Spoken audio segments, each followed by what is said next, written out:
Hello everyone, welcome to Vini tutorials. आज के इस वीडियो में हम पढ़ेंगे क्लास 8 हिस्ट्री का chapter number 2 from trade to territory का एक नया sub topic which is the doctrine of lapse. पिछले वीडियो में हमने एक और पॉलिसी देखी थी कंपनी की which was the claim to paramountcy. उस पॉलिसी में क्या हो रहा था, जो कंपनी थी वो ये डिक्लेयर कर रही थी कि उसकी जो ताकत है, उसकी जो पावर है वो किसी भी इंडियन स्टेट से बढ़कर है। उसकी जो पावर है वो ऊंचे दर्जे की है, यानी कि कोई भी इंडियन स्टेट की मर्ज़ी कंपनी के आगे नहीं चल सकती थी।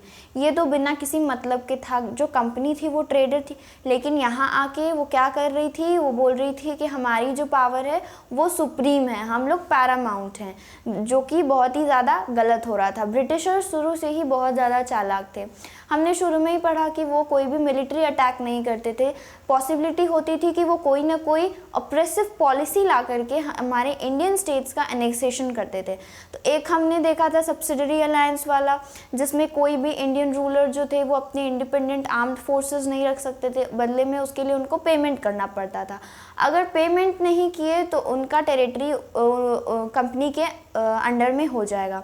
सेकेंड क्या देखा हमने, द क्लेम टू पैरामाउंसी। उसमें भी यही हो रहा था, कोई भी इंडियन स्टेट को वो अनेक्स कर ले रहे थे ये कह के कि क्योंकि उनकी पावर जो है वो इंडियन स्टेट से ऊंची है। अब ये थर्ड पॉलिसी है द डॉक्ट्रिन ऑफ लैप्स। तो देख लेते हैं कि ये पॉलिसी क्या थी।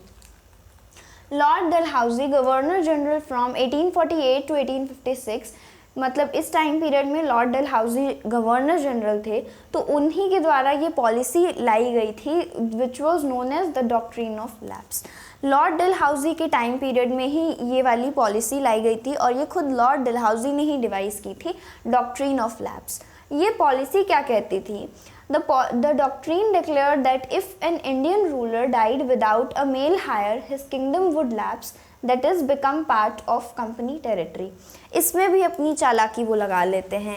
डॉक्ट्रिन ऑफ लैप्स, इसकी पॉलिसी जो रहती है डॉक्ट्रिन ऑफ लैप्स, इसमें होता क्या है कि अगर कोई भी इंडियन रूलर बिना अपनी मतलब कि उसकी जो संतान होगी दैट वुड बी मेल होना चाहिए। अगर उनका खुद का मेल हायर नहीं रहा, नेचुरल मेल हायर नहीं रहा, तो आगे उनका किंगडम उनकी गद्दी पर अब आगे कोई नहीं बैठ सकता। वो जो इंडियन स्टेट रहेगा वो कंपनी के अंडर में आ जाएगा। उस एग्जाम्पल है जैसे झांसी की रानी जो रहती रानी लक्ष्मीबाई, उनका एक अडॉप्टेड सन था। वो उस गद्दी पर क्यों नहीं बैठ पाया? सिर्फ और सिर्फ इसी पॉलिसी की वजह से, क्योंकि वो उनका नेचुरल मेल हायर नहीं था, वो एक अडॉप्टेड बच्चा था, अडॉप्टेड सन था उनका। और अगर जब उसके बाद में अगर कोई गद्दी पर नहीं बैठा तो सिंपली वो क्या करेंगे, उस टेरिटरी को अनेक्स कर लेंगे।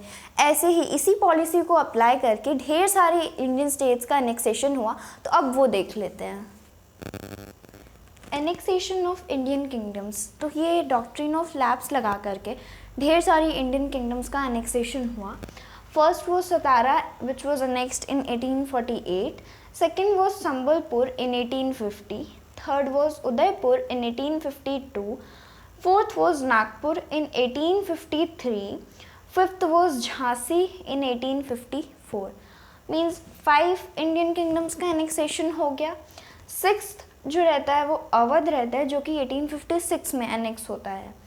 इस बार ब्रिटिशर्स के पास कुछ अलग आर्ग्यूमेंट रहता है। This time the British has an added argument. They said they were obliged by duty to take over Awadh in order to free the people from the misgovernment of the Nawab। ये तो बड़ी अजीब बात रहती है।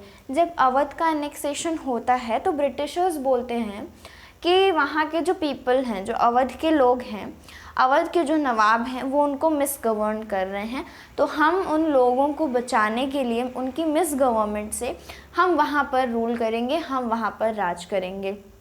इसके लिए क्या करेंगे, हम वो नवाब को हटा देंगे, हम वहाँ पर रूल करेंगे। ये इस टाइम जब अवध का एनेक्सेशन हो रहा था उस टाइम पर ये ब्रिटिशर्स बोल रहे थे। ब्रिटिशर्स हर चीज़ में अपना बहुत ज़्यादा दिमाग लगाते थे। ऐसा नहीं था कि जो अवध के लोग थे वो मिसगवर्न हो रहे थे अवध के नवाब से, अवध के लोगों को भी कोई प्रॉब्लम नहीं रहती है, लेकिन ब्रिटिशर्स ज़बरदस्ती उसमें अपनी उंगली कर रहे होते हैं।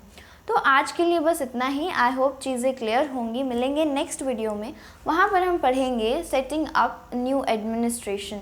ये इस चैप्टर का नेक्स्ट मेजर टॉपिक है। वहाँ पर हम डिस्कस करेंगे कि किस तरह से जब ब्रिटिशर्स का रूल एक के बाद एक मतलब एक्सपैंड होता गया, उसके बाद में जब एडमिनिस्ट्रेशन को रूल किया जाने लगा तो क्या मतलब कि क्या क्या नई चीज़ें हुई, क्या क्या चेंजेस आए एडमिनिस्ट्रेशन में। So feel free to ask in the comment section. Please like, share and subscribe to my channel. Thank you very much.